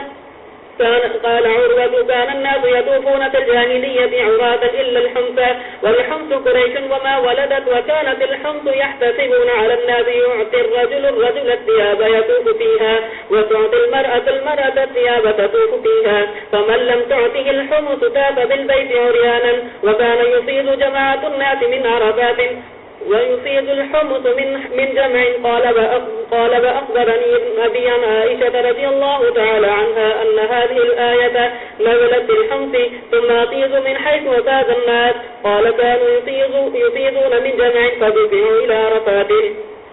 باب السير إذا رفع من عرفة. وبه قال حدثنا عبد الله بن يوسف قال أخبرنا مالك عن هشام بن عروة عن أبيه أنه قال سئل أسامة وأنا جالس كيف كان رسول الله صلى الله عليه وسلم يسير في حجة الوداع حين دفع؟ قال كان يسير العنق فإذا وجد فجوة نس. قال هشام والنس فوق العنق. قال أبو عبد الله فجوة متسع والجنب فجوات وفجاء وكذلك ركوة وركاء مناة ليس حين فرار. باب النزول بين عرفة وجمع. وبه قال حدثنا مسدد قال حدثنا حماد بن زيد عن يحيى بن سعيد عن موسى بن عقبة عن كريب مولى بن عباس رضي الله تعالى عنهما وعنهم عن أسامة بن زيد أن النبي صلى الله عليه وسلم حيث أفاد من عرفة مال إلى الشعب فقضى حاجته فتوزأ فقلت يا رسول الله تصلي؟ قال الصلاة أمامك. وبه قال حدثنا موسى بن إسماعيل قال حدثنا جويرية عن نافع قال كان عبد الله بن عمر يجمع بين المغرب والعشاء بجمع غير أنه يمر بالشعب الذي أخذه رسول الله صلى الله عليه وسلم فيذكر فينتفض ويتوزأ ولا يصلي حتى يصلي بجمع. وبه قال حدثنا قتيبة قال حدثنا إسماعيل بن جعفر عن محمد بن أبي حرملة عن كريب مولى بن عباس عن أسامة بن زيد رضي الله تعالى عنه وعنهم أنه قال ردفت رسول الله صلى الله عليه وسلم من عرفات فلما بلغ رسول الله صلى الله عليه وسلم الشعب الأيسر الذي دون المزدلفة أناق فبال ثم جاء فسببت عليه الوضوء فتوضأ وضوءا خفيفا فقلت الصلاة يا رسول الله؟ قال الصلاة أمامك. فركب رسول الله صلى الله عليه وسلم حتى أتى المزدلفة فصلى ثم ردف الفضل رسول الله صلى الله عليه وسلم غداة جمع. قال كريب فأخبرني عبد الله بن عباس عن الفضل أن رسول الله صلى الله عليه وسلم لم يزل يلبي حتى بلغ الجمرة. باب أمر النبي صلى الله عليه وسلم بالسكينة عند الإفاضة وإشارته إليهم بالصوت. وبه قال حدثنا سعيد بن أبي مريم قال حدثنا إبراهيم بن سويد قال حدثني عمرو بن أبي عمرو مولى المطلب قال أخبرني سعيد بن جبير مولى والبة الكوفي قال حدثني ابن عباس رضي الله تعالى عنهما وعنهم أنه دفع من النبي صلى الله عليه وسلم يوم عرفة فسمع النبي صلى الله عليه وسلم وراءه زجرا شديدا ضربا بالإبل فأشار بصوته إليهم وقال أيها الناس عليكم بالسكينة فإن البر ليس بالإيذاع أوزعوا أسرعوا قلالكم من التخلل بينكم وفجرنا قلالهما بينهما. باب الجمع بين الصلاتين بالمزدلفة. وبه قال حدثنا عبد الله بن يوسف قال أخبرنا مالك عن موسى بن عقبة عن كريب عن أسامة بن زيد رضي الله تعالى عنه وعنه أنه سمعه يقول دفع رسول الله صلى الله عليه وسلم من عرفة فنزل الشعب بال ثم توزأ ولم يسبغ الوضوء فقلت له الصلاة؟ قال الصلاة أمامك. فجاء المزدلفة فتوزأ فأسبغ ثم أقيمت الصلاة فصلى المغرب ثم أناخ كل إنسان بعيره في منزله ثم أقيمت الصلاة فصلى ولم يصل بينهما. باب من جمع بينهما ولم يتطوع. وبه قال حدثنا آدم قال حدثنا ابن أبي ذئب عن الزهري عن سالم بن عبد الله عن ابن عمر رضي الله تعالى عنهما وعنه قال جمع النبي صلى الله عليه وسلم بين المغرب والعشاء بجمع كل واحدة منهما بإقامة ولم يسبح بينهما ولا على إثر كل واحدة منهما. وبه قال حدثنا خالد بن مخلد قال حدثنا سليمان بن بلال قال حدثنا يحيى بن سعيد قال حدثنا عدي بن ثابت قال حدثني عبد الله بن يزيد القطمي قال حدثني أبو أيوب الأنصاري رضي الله تعالى عنه وعنه أن رسول الله صلى الله عليه وسلم جمع في حجة الوداع المغرب والعشاء بالمزدلفة. باب من أذن وأقام لكل واحدة منهما. وبه قال حدثنا عمرو بن خالد قال حدثنا زهير قال حدثنا أبو إسحاق قال سمعت عبد الرحمن بن يزيد يقول حج عبد الله فأتينا المزدلفة حين الأذان بالعتمة أو قريبا من ذلك فأمر رجلا فأذن وأقام ثم صلى المغرب وصلى بعدها ركعتين ثم دعا بعشائه فتعشى ثم أمر أرى فأذن وأقام. قال عمر وقال عمرو ولا أعلم الشك إلا من زهير ثم صلى العشاء ركعتين. فلما طلع الفجر قال إن النبي صلى الله عليه وسلم كان لا يصلي هذه الساعة إلا هذه الصلاة في هذا المكان من هذا اليوم. قال عبد الله: وما صلاتان تحولان عن وقتها صلاة المغرب بعدما يأتي الناس المزدلفة والفجر حين ينزغ الفجر. قال: رأيت النبي صلى الله عليه وسلم يفعله. باب من قدم زعفة أهله بليل فيقفون بالمزدلفة ويدعون ويقدم إذا غاب القمر. وبه قال حدثنا يحيى بن بكير قال حدثنا الليث عن يونس عن ابن شهاب قال سالم: وكان عبد الله بن عمر رضي الله تعالى عنهما وعنهم يقدم زعفة أهله فيقفون عند المشعر الحرام بالمزدلفة بليل فيذكرون الله ما بدا لهم ثم يرجعون قبل أن يقف الإمام وقبل أن يدفع. فمنهم من يقدم منا لصلاة الفجر ومنهم من يقدم بعد ذلك. فإذا قدموا رموا الجمرة. وكان ابن عمر يقول: أرقص في أولئك رسول الله صلى الله عليه وسلم. وبه قال حدثنا سليمان بن حرب قال حدثنا حماد بن زيد عن أيوب عن كريمة عن ابن عباس رضي الله تعالى عنهما وعنهم قال: بعثني النبي صلى الله عليه وسلم من جمع بليل. وبه قال حدثنا علي قال حدثنا سفيان قال أخبرني عبيد الله بن أبي يزيد سمع ابن عباس رضي الله تعالى عنهما وعنهم يقول: أنا ممن قدم النبي صلى الله عليه وسلم ليلة المزدلفة في زعفة أهله. وبه قال حدثنا مسدد عن يحيى عن ابن جريج قال حدثنا عبد الله مولى أسماء عن أسماء أنها نزلت ليلة جمع عند المزدلفة فقامت تصلي فصلت ساعة ثم قالت: يا بني هل غاب القمر؟ قلت: لا. فصلت ساعة ثم قالت: يا بني هل غاب القمر؟ قلت: نعم. قالت: فارتحلوا. فارتحلنا فمزينا حتى رمت الجمرة ثم رجعت فصلت الصبح في منزلها. فقلت لها: يا همتاه ما أرانا إلا قد غلسنا. قالت: يا بني إن رسول الله صلى الله عليه وسلم أذن للذعن.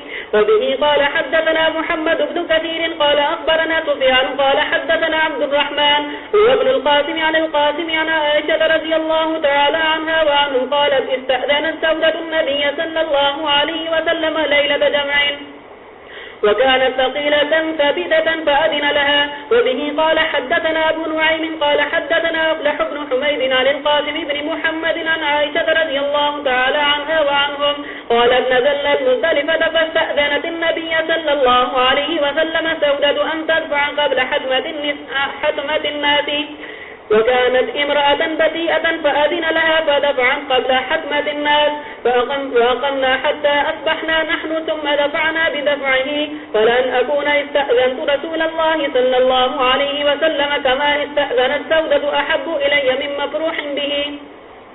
باب متى يصلي الفجر بجمع. وبه قال حدثنا عمر بن حفص بن غياث قال حدثنا أبي قال أخبرنا الأعمش قال حدثني عمارة عن عبد الرحمن عن عبد الله رضي الله تعالى عنه وعنه قال: ما رأيت النبي صلى الله عليه وسلم صلى صلاة لغير ميقاتها إلا صلاتين جمع بين المغرب والعشاء وصلى الفجر قبل ميقاتها. وبه قال حدثنا عبد الله بن رجاء قال حدثنا إسرائيل عن أبي إسحاق عن عبد الرحمن بن يزيد قال: قريت مع عبد الله رضي الله تعالى عنه وعنهم إلى مكة ثم قدمنا جمعا فصلى صلاتين كل صلاة وحدها بأذان وإقامة والعشاء بينهما ثم صلى الفجر حين طلع الفجر قائل يقول طلع الفجر وقائل يقول لم يطلع الفجر ثم قال: إن رسول الله صلى الله عليه وسلم قال: إن هذين الصلاتين حولتا عن وقتهما في هذا المكان المغرب والعشاء فلا يقدم الناس جمعا حتى يعتموا وصلاة الفجر هذه الساعة. ثم وقف حتى أسفر ثم قال: لو أن أمير المؤمنين أفاد الآن أفاد سنة فما أدري أقوله كان أسرع أم دفع عثمان فلم يزل يلبي حتى رمى جمرة العقبة يوم النحر. باب متى ينفع من جمع. وبه قال حدثنا حجاج بن منهال قال حدثنا شعبة عن أبي إسحاق قال: سمعت عمرو بن ميمون يقول: شهدت عمر رضي الله تعالى عنه وعنهم صلى بجمع الصبح ثم وقف فقال: إن المشركين كانوا لا يفيضون حتى تطلع الشمس ويقولون أشرق تبير وأن النبي صلى الله عليه وسلم خالفهم ثم أفاض قبل أن تطلع الشمس. باب التلبية والتكبير غداة النحر حين يرمي جمرة العقبة والارتداف في السير. وبه قال حدثنا أبو عاصم الزحاق بن مخلد قال حدثنا ابن جريج عن أبي عن ابن عباس رضي الله تعالى عنهما وعنهم أن النبي صلى الله عليه وسلم أردف الفرد فأخبر الفضل أنه لم يزل يلبي حتى رمى الجمرة. وبه قال حدثنا زهير بن حرب قال حدثنا وهب بن جرير قال حدثنا أبي عن يونس الأيلي عن الزهري عن عبيد الله بن عبد الله عن ابن عباس رضي الله تعالى عنهما وعنهم أن أسامة رضي الله تعالى عنه كان ردف النبي صلى الله عليه وسلم من عرفة إلى المزدلفة ثم أردف الفضل من المزدلفة إلى منى فقال كلاهما قال لم يزل النبي صلى الله عليه وسلم يلبي حتى رمى جمرة العقبة.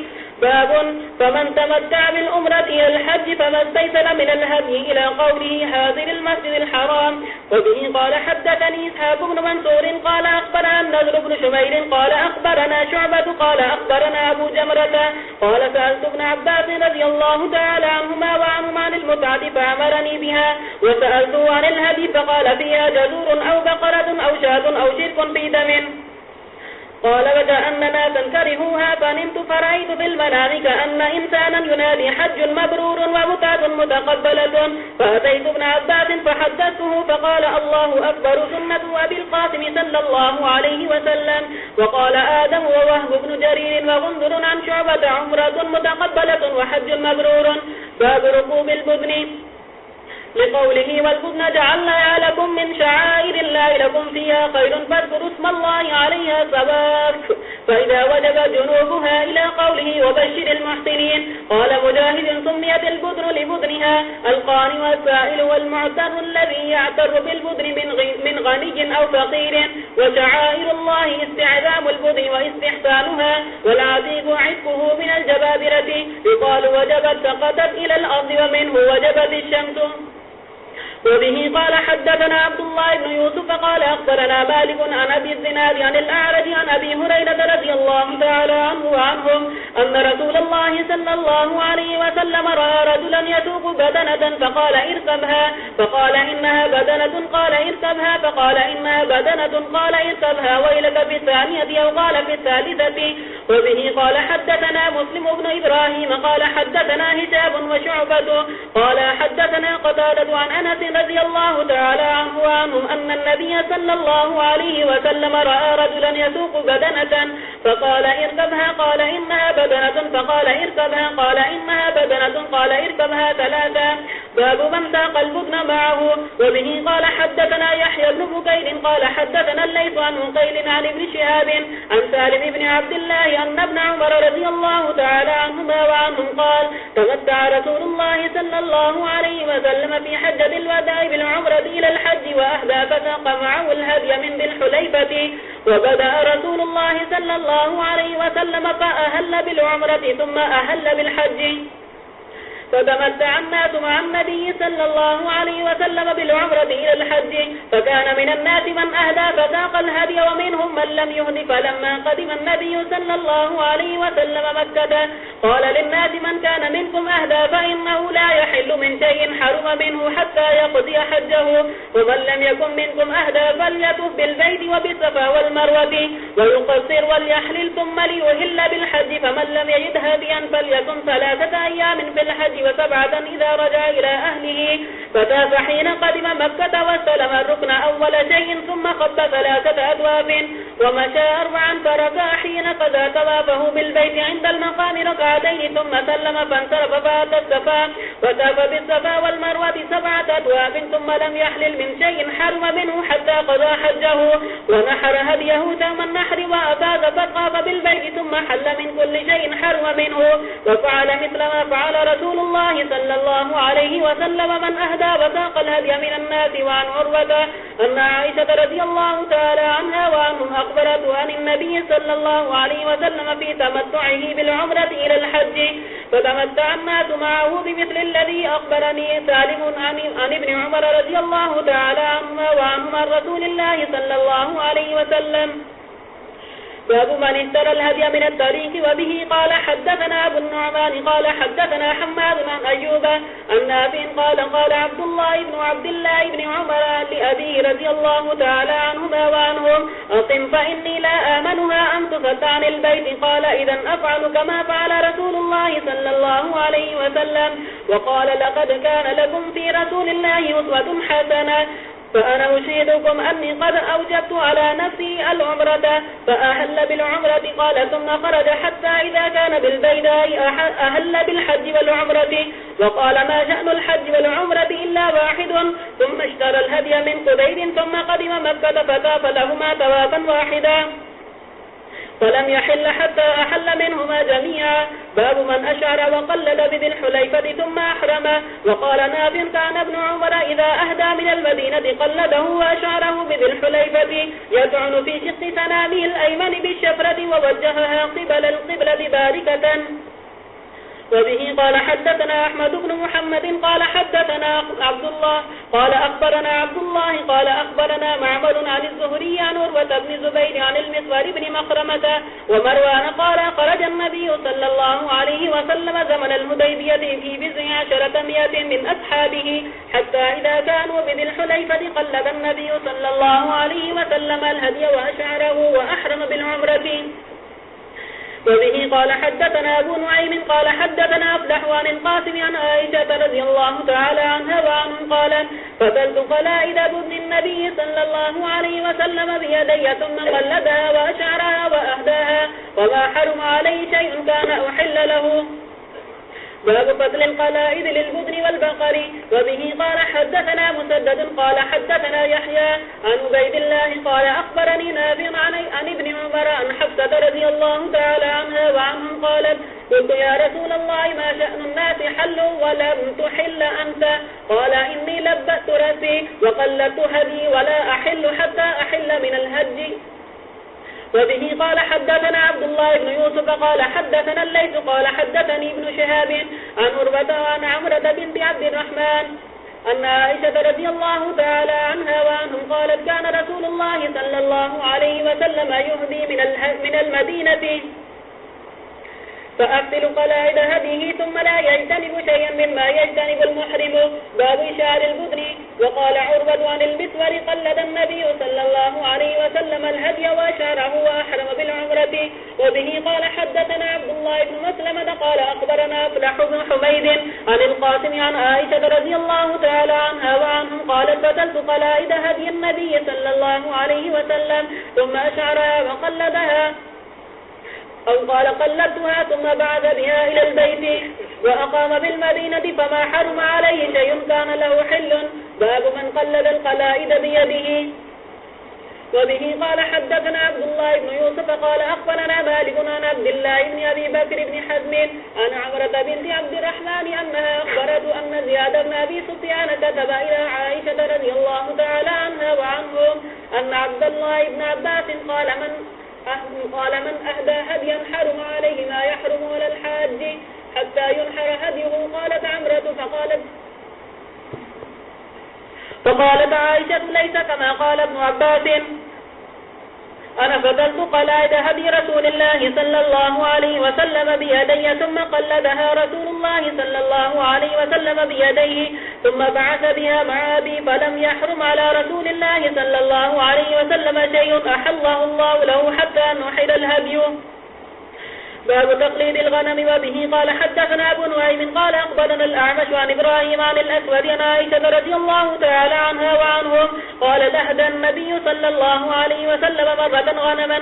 قال: وحدثنا أبو النعمان قال أخبرنا عبد الواحد قال أخبرنا الأعمش قال حدثنا إبراهيم عن الأسود عن عائشة رضي الله تعالى عنها وعنهم قالت: كنت أغسل القلائد للنبي صلى الله عليه وسلم فيقلد الغنم ويقيم في أهله حلالا. وبه قال حدثنا ابن النعمان قال حدثنا حماد قال حدثنا منصور بن المعتمر قال وحدثنا محمد بن كثير قال أخبرنا سفيان عن منصور عن إبراهيم عن الأسود عن عائشة رضي الله تعالى عنها وعنهم قالت: كنت أغسل قلائد الغنم للنبي صلى الله عليه وسلم فيبعث بها ثم يمكث حلالا.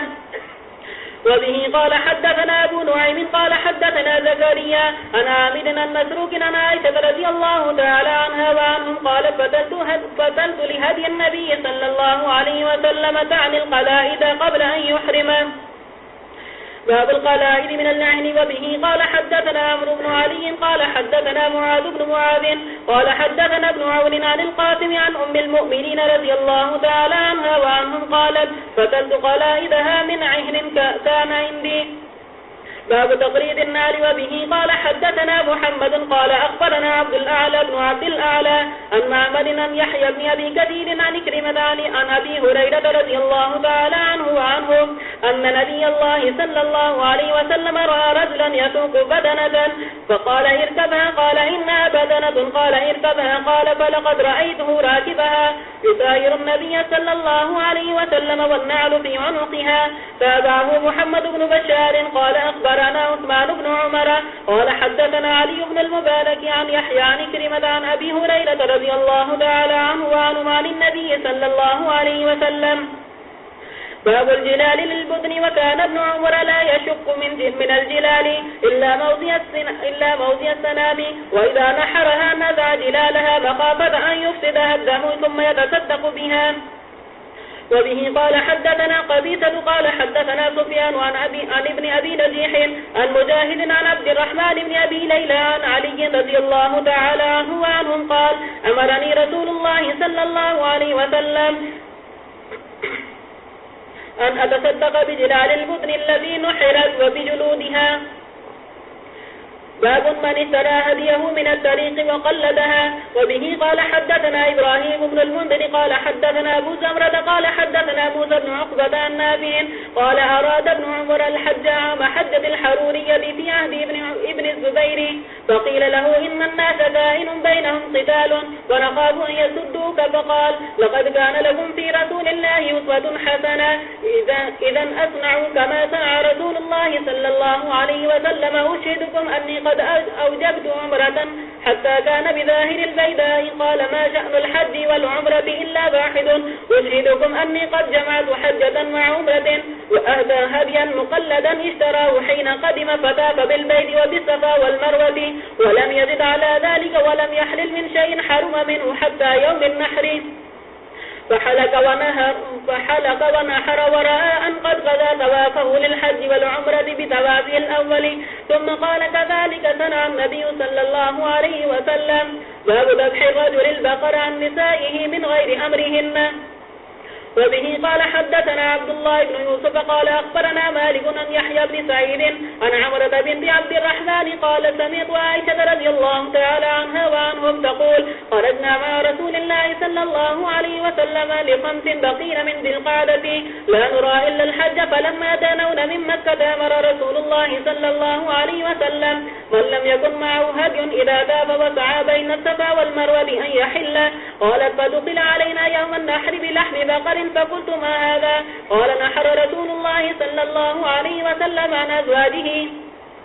قال يحيى فذكرته للقاسم فقال أتت بالحديث على وجهه. باب النحر في منحر النبي صلى الله عليه وسلم بمنى. وبه قال حدثنا إسحاق بن إبراهيم سمع خالد بن الحارث وبه قال حدثنا عبيد الله بن عمر عن نافع أن عبد الله رضي الله تعالى عنه وعنه كان ينحر بالمنحر. قال عبيد الله منحر رسول الله صلى الله عليه وسلم. وبه قال حدثنا إبراهيم بن المنذر قال حدثنا أنس بن عياذ قال حدثنا موسى بن عقبة عن نافع أن ابن عمر رضي الله تعالى عنهما وعنهم كان يبات بهديه من جمع من آخر الليل حتى يدخل به منحر رسول الله صلى الله عليه وسلم مع حجاج فيهم الحر والمملوك.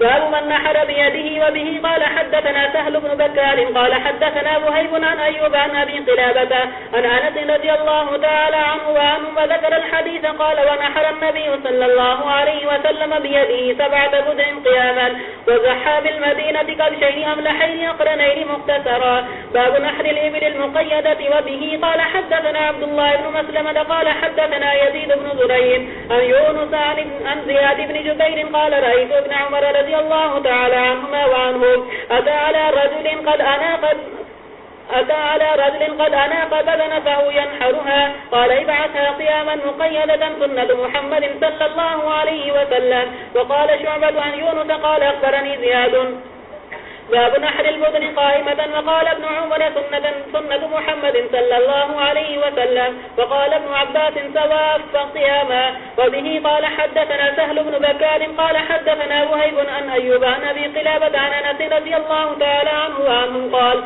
صلى النبي صلى الله عليه وسلم الظهر بالمدينة 4 والعصر بذي الحليفة ركعتين فبات بها. فلما أصبح ركب راحلته فجعل يهلل ويسبح.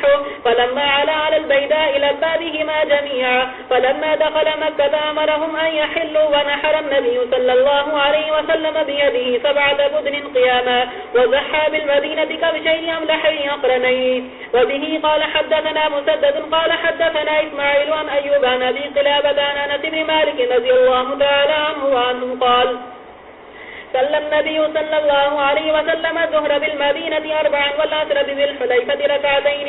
وعن أيوب عن رجل عن أنس بن مالك رضي الله تعالى عنه وعنهم ثم بات حتى أصبح فصلى الصبح ثم ركب راحلته حتى إذا استوت به البيداء أحل بعمرة وحجة. باب لا يعطي الجزار من الهدي شيئا. وبه قال حدثنا محمد بن كثير قال أخبرنا سفيان قال حدثني ابن جنجيح عن مجاهد عن عبد الرحمن بن أبي ليلى عن علي رضي الله تعالى عنه وعنهم قال بعثني النبي صلى الله عليه وسلم فكنت على البدن فأمرني فقسمت لحومها ثم أمرني فقسمت جلالها وجلودها. وقال سفيان حدثني عبد الكريم عن مجاهد عن عبد الرحمن بن أبي ليلى عن علي رضي الله تعالى عنه وعنهم قال أمرني النبي صلى الله عليه وسلم أن أقوم على البدن ولا أعطي عليها شيئا في جزالتها. باب يتصدق بجلود الهدي. وبه قال حدثنا مسدد قال حدثنا يحيى عن ابن جريج قال أخبرني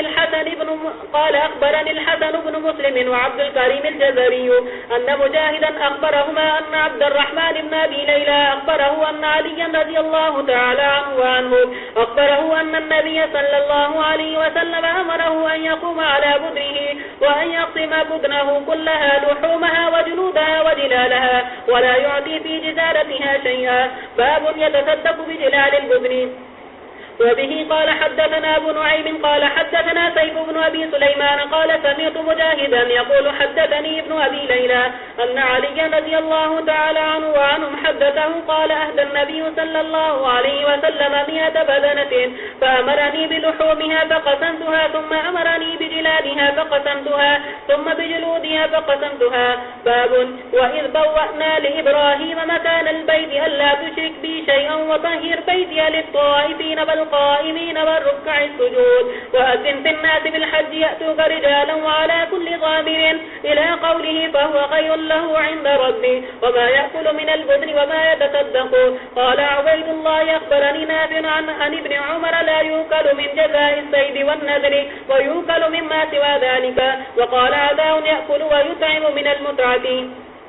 وبه قال حدثنا مسدد قال حدثنا يحيى عن ابن جريج قال حدثنا عداء قال حدثنا عداء أنه سمع جابر بن عبد الله رضي الله تعالى عنه وعنه يقول كنا لا نأكل من لحوم بدننا فوق 3 منن فرخص لنا النبي صلى الله عليه وسلم فقال كلوا وتزودوا فأكلنا وتزودنا. قال قلت لعطاء أقال حتى جئنا المدينة قال لا.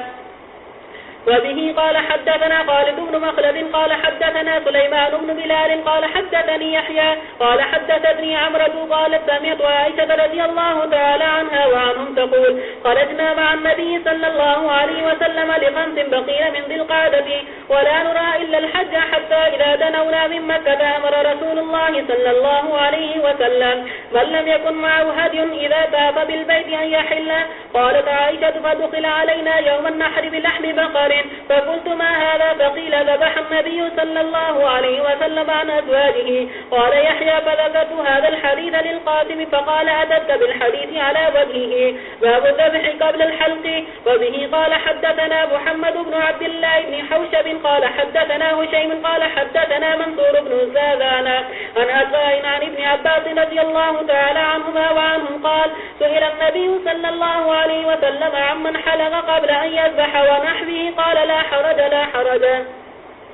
وبه قال حدثنا أحمد بن يونس قال أخبرنا أبو بكر بن عياش عن عبد العزيز بن رفين عن عتاء عن ابن عباس رضي الله تعالى عنهما وعنهم قال رجل للنبي صلى الله عليه وسلم زرت قبل أن أرمي قال لا حرج. قال حلقت قبل أن أذبح قال لا حرج. قال ذبحت قبل أن أرمي قال لا حرج. وقال عبد الرحيم بن سليمان الرازي عن ابن حسين أخبرني عن ابن خزيم قال أخبرني عطاء عن ابن عباس رضي الله تعالى عنهما وعنهم عن النبي صلى الله عليه وسلم. وقال القاسم